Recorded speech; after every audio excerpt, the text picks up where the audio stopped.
सौरभ पटेल थे, उनकी हत्या कर दी गई थी रात्रि में। एक शादी समारोह अटेंड करके जो है वो जा रहे थे, उसी में उनकी जो है हत्या कर दी गई थी।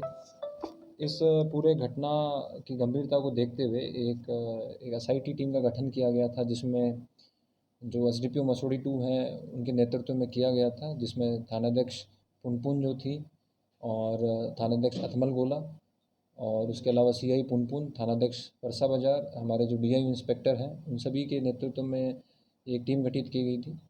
टीम द्वारा लगातार जो है जितने भी सीसीटीवी फुटेजेस थे पूरे स्पॉट से लेके जो जितने भी रूट्स हो सकते हैं उन सभी का फुटेजेस को अवलोकन किया गया और जितने भी इसमें संदिग्ध अभियुक्त हो सकते थे उन सभी से बारी बारी करके जो है बहुत ही साइंटिफिक तरीके से जो है पूछताछ हमने शुरू की। इस पूरी घटना को लेते हुए जो भी टेक्निकल इन्वेस्टिगेशन था वो हमारी एक टीम कर रही थी, उसके साथ साथ जो मानवीय इनपुट है वो भी हमारी टीम द्वारा जो है कलेक्ट इसमें लगातार किया जा रहा था।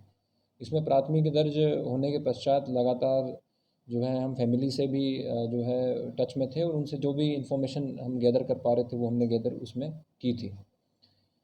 इस पूरे घटनाक्रम को रिक्रिएट भी हम लोगों ने किया बार बार। उसमें हमारी टीम द्वारा घटनास्थल पे जाके फिर रिक्रिएशन किया गया, तो इसमें हमको बहुत इम्पोर्टेंट जो है क्लूज़ हमको मिले शुरुआत में और जो मोबाइल नंबर्स हैं वो भी हमको लोकेट हुए, आइडेंटिफाई हुए, जो सभी का जब हम टेक्निकल एनालिसिस किया तो उसमें अभियुक्तों की हमने पहचान की। तो उसमें जो एक जो शूटर था उसमें, तो उसकी गिरफ़्तारी हमने की है, जिसका नाम है विक्की चंद्रवंशी।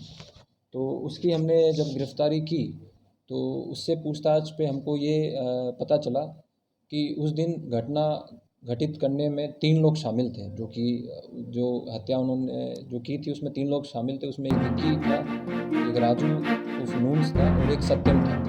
ये तीनों अपाचे मोटरसाइकिल उन्होंने ली थी, वाइट कलर की अपाचे मोटरसाइकिल, वो हमने बरामद कर ली है, अभी देव थाना में है। और इन तीनों को जो सूचना मिल रही थी कि वो प्रोग्राम अटेंड करके मृतक जो है वो टाइम पे निकलेंगे, वो सूचना सारी दीपक दे रहा था। दीपक जो है वो पूरी की पूरी रेकी कर रहा था, जिसको भी हमने गिरफ़्तार किया है। तीनों शूटर में हमने 2 शूटर को गिरफ़्तार कर लिया है, जिसमें विक्की चंद्रवंशी और सत्यम को हमने जो है गिरफ़्तार किया है। उनसे पूछताछ करने में हमको ये चला कि जो पूरी की पूरी जो साजिश रची है उनकी मृत्यु की, वो उन्हीं के गांव के 3 लोग उसमें शामिल हैं, जिसमें एक अविनाश उर्फ राइफल है, एक उसमें आपके जिनका नाम है दीपक कुमार और एक का नाम है शशि रंजन कुमार। तो इन तीनों को भी हमने गिरफ़्तार कर लिया है। शशि रंजन कुमार को भी गिरफ़्तार कर लिया है और दीपक कुमार को भी गिरफ़्तार कर लिया है और जो अविनाश उर्फ राइफल उनको भी हमने गिरफ़्तार कर लिया गया है।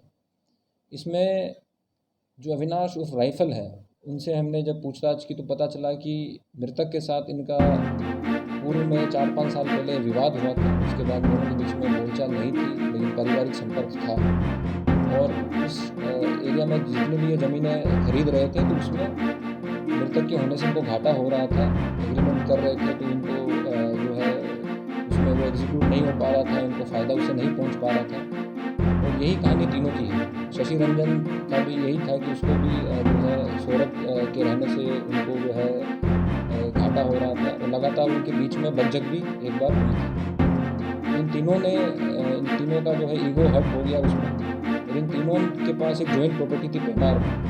पेमार में इन्होंने वो ज़मीन बेची 14 लाख रुपए में और उसकी सुपारी जो है इन्होंने तीनों ने ज़मीन बेच के 14 लाख रुपए की सुपारी जो है वो पप्पू चंद्रवंशी को दी।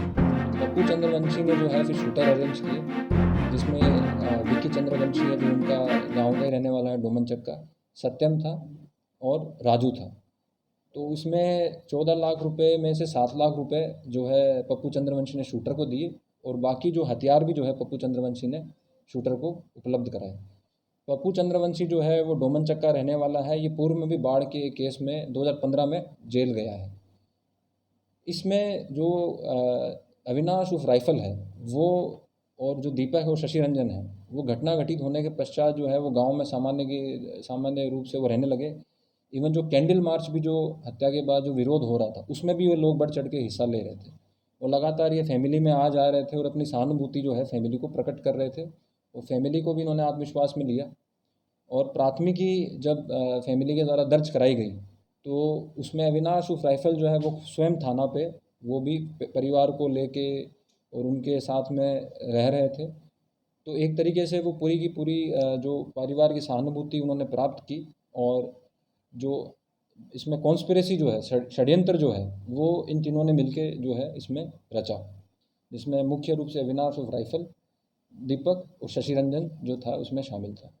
घटना में जो प्रयुक्त हथियार है वो भी हमने जो है बरामद किया है और वो जो हमने बरामद किया है वो शूटर के ही निशानदेही पे हमने एक श्याम नारायण सिंह है, परसा बाजार था, उनके घर से हमने बरामद किया। तो उसमें भी हमने जो है एक अलग से हम आर्म्स एक्ट का केस दर्ज कर रहे हैं और जो एक इसमें राजू है उसको भी हमने हथियार के साथ इसमें गिरफ्तार किया गया। तो बरामदगी जो हमने इसमें की है टोटल एक अपाचे मोटरसाइकिल हमने बरामद की है जो कि घटना में यूज़ हुई थी वाइट कलर की। उसके अलावा एक पिस्टल और उसके साथ 3 मैगज़ीन और 16 जिंदा जो है हमने कारतूस हमने बरामद किए हैं। घटना में प्रयुक्त मोटरसाइकिल और एक देसी कट्टा और उसके साथ साथ जो इनके मोबाइल वगैरह हैं वो भी हमने सीज़ किए हैं। इसमें अभी एक अभियुक्त की गिरफ्तारी बाकी है जो कि राजू उर्फ नून्स है। उसके अलावा ये केस हमारा जो है पूरी तरीके से हमने इस केस को सारे बिंदुओं पे हमने इसको डिटेक्ट किया है। जो संदिग्ध प्राथमिकी में दिया गया था उनकी कोई संलिप्तता इसमें नहीं आई है और जैसा कि आपको बताया कि अविनाश उर्फ राइफल है और दीपक शशि रंजन, इन तीनों की प्लानिंग थी कि ये घटना को घटित कर देंगे, उसके बाद यही जो है परिवार के साथ रहेंगे। ये इवन ये लोग जो है हर जगह परिवार के साथ अपनी हमदर्दी जताने भी जा रहे थे। तो इस तरीके से इन सभी लोगों ने ये घटना जो है इसको अंजाम दिया है। तो ये तीनों जो अपराधी हैं सर